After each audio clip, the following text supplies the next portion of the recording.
your first Inktober? Perhaps you've made attempts without completing it, or you made it, no problem, but are you curious for tips on a smoother experience? Creating 31 ink illustrations in 31 days is a huge endeavor. It's simple, but hard. I view Inktober as a major art project, and that's why I take the same approach with this challenge as I would managing a large-scale, professional-level project. Welcome to the Logstride Illustration Studio. Yeah, I work from home. I'm a traditional pen and ink illustrator, and I specialize in black and white line work. Today, we'll establish your vision, determine strategies to stay motivated, set your personal objectives, select supplies, and go over workflow methods, with bonus tips at the end to ensure that your art challenge is a success. If your default approach is to wing it and that served you well in the past, great. Otherwise, the purpose of this guide is to prepare you so that you can look back on Inktober as having been a rewarding experience with artwork you're proud of for years to come. 2021 was my first Inktober. Although pleased with my accomplishment, it was a bittersweet ending. I felt drained and disappointed with the quality of my art. I wrote down the issues so that I could improve for the following year. In 2022, I applied my learnings, and thanks to those changes, things went a lot smoother.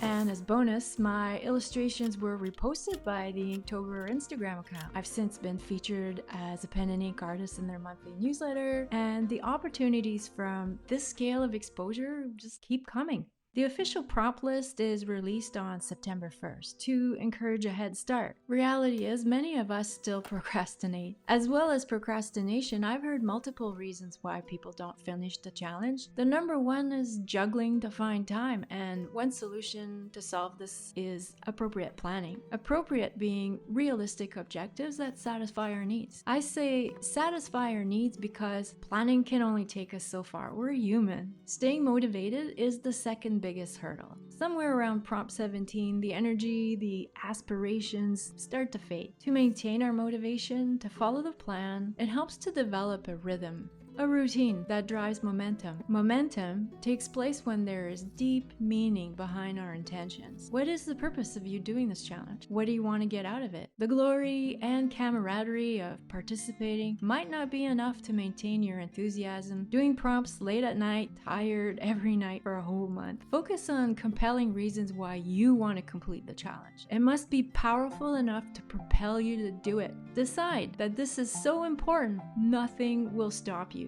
Based on what others have shared with me, here are the 6 most common reasons. To improve pen and ink skill. Tens of thousands around the world put a lot of effort into Inktober, and maybe you want to be part of that. Struggling to come up with new ideas. Practicing with prompts could be just what you need to kickstart your creative genius. Working on discipline, being more consistent. The main intention of Inktober is to maintain positive drawing habits, to get more comfortable drawing under a deadline, or sharing your art with others. Those are desirable outcomes for completing a big challenge. For some of you, it could simply be about accepting a new challenge and having a fun time doing it with like-minded friends. Last year, I wanted to be part of a group of like-minded friends and attended the Inktober Focus Retreat Center. Jake Parker shared with us in a Zoom call that his purpose for starting Inktober was to boost his pen and ink skills quickly. And a good formula for fast results is to impose a time constraint, 1 drawing per day, and a means of accountability, sharing it with others. Create clarity by writing down your reasons for completing the challenge. These reasons are the basis of your overall vision. This vision then works as your strategy to stay motivated. Write it on a poster, hang it on the wall, pin it to the fridge, load it as a digital wallpaper, keep it top of mind. Now that we have a vision and the strategy to stay motivated throughout, we're ready to start planning. We have 2 categories of objective. One is related to your art and one is related to your process.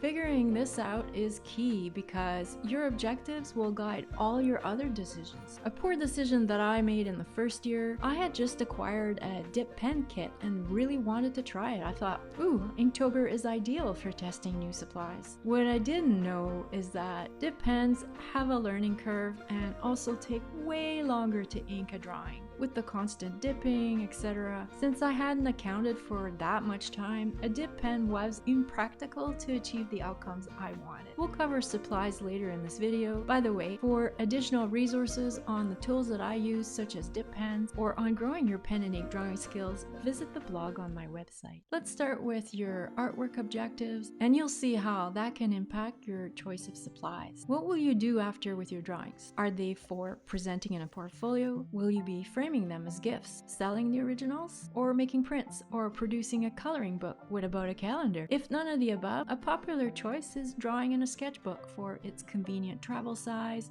Plus, it's satisfying to flip through a hardcover journal. This was one of my learnings. The first year I used a sketchbook, and afterwards realized that pages bound together limited my options. In 2022, I used individual sheets of light, fast, high-quality marker paper, and thereafter sold 29 of my 31 originals. Even as a hobbyist, there's opportunity to extend the joy you get out of creating for the challenge, such as gifting them as printed products. Consider what you will do afterwards with your drawings. If you're working digitally, obviously paper choice is less of an issue. You might still want to consider the dimensions. If primarily sharing online, the 9:16 ratio is ideal for most social platforms. In 2022, although I made a good choice with the paper type, I made a regretful choice with the dimensions. I went with the landscape format, intending to print calendars. The landscape format did not work as well for sharing posts on social media, especially on Pinterest. Other objectives or parameters to consider for your artwork are whether you'll be using a consistent medium or technique throughout for an overall cohesive look. I opt for a theme. The first year I weaved the prompts into a narrative with two characters, Bryn and her raven companion Crumb. The following year I did a bird theme for the prompts. You can likely guess what I'm doing for this year's theme. Let's have a look at your process. How much time will you allocate per drawing? I say per drawing because if you're going for a cohesive look, then it's best to invest an equal amount of time into each piece. Before you answer the time question, reflect on what you wrote down as your reasons for completing the challenge, what you want to get out of it, and why it's important to you. I'll share mine as an example so you can see how these answers affect the next decisions. This year, 2023, my reason for doing the challenge, I'll admit, is marketing. Inktober is the right exposure to promote my art. What I want to get out of it, I'm striving to reach higher levels. The challenge pushes me. I will be intentional with my learning by focusing on a specific skill. It's important to me to contribute value to fans of pen and ink with what I share. The objective for my original illustrations, I want to sell them. Based on those four things, I know to use quality materials, and I'll want to create shareable images, meaning that I'll focus my illustrations on the narrative. With that in mind, now I can also answer the time question. Usually, to create a collector quality 9x12-inch piece drawn with dip pens takes me on average 10 to 30 hours from start to finish, including all the prep work. For the challenge, I can't invest more than 4 hours per drawing. No. If I'm being honest with my schedule, it's more like 2.5 hours. That's around 78 hours dedicated to Inktober. Now your turn. On average, how long does it normally take you to do a finished piece? Based on your vision for Inktober, determine how much time you truly, possibly can invest. For mine, I said I'm aiming for shareable quality art, but can only afford 2.5 hours per illustration, start to finish. Is this achievable? No. There's a mismatch of aspirations versus reality. If you suspect there might be a mismatch for yours as well, let's review top time-saving strategies. The medium. For pen and ink, a 2.5-hour time allocation eliminates wet mediums, including dip pens. For me, at least, it's much faster with dry mediums such as fine liners and markers. Size is important. The larger the artwork, the longer it takes to render. Subsequently, I'm reducing my surface from 9x12 to 5x7, which is also a cost saving. Simplicity could save time. My rendering style is time consuming. Therefore, I'll look to streamline my compositions, reduce the number of elements in the picture plane, and omit decorative backgrounds or effects. I'm going for a less is more approach. Organization. I've seen people set up document folders for their references. You can use a planner or productivity app. I ensure my tools and supplies are stocked and in good working order, and prepare as much in advance as possible. Schedule. Will you be sharing your challenge on social media? If yes, assuming that you'll publish at the right time for your audience, this becomes your daily deadline. If you're not sharing on social media, do share with somebody.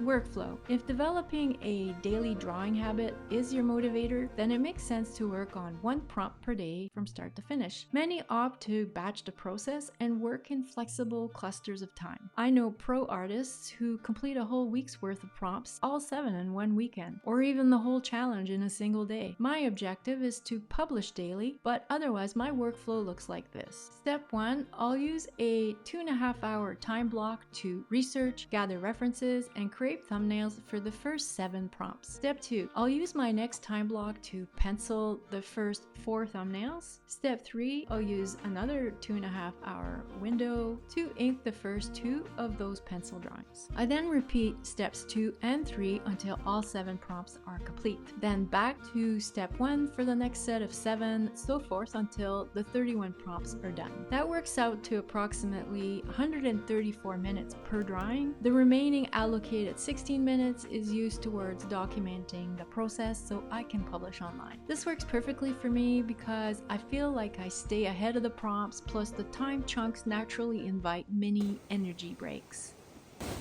If the methods in my guideline are not a good fit for you and you're still leaning toward winging it, here are additional tips for your consideration. If a time allowance per drawing restricts your creative freedom, think about reprioritizing your other commitments. This would give you a time buffer against disruptions or those distractions that tend to pull you off task. If creating collector-level illustrations under a tight deadline is more stressful than fun, you could aim to draw the prompts as studies for exploration that you can later reference for creating high-quality projects.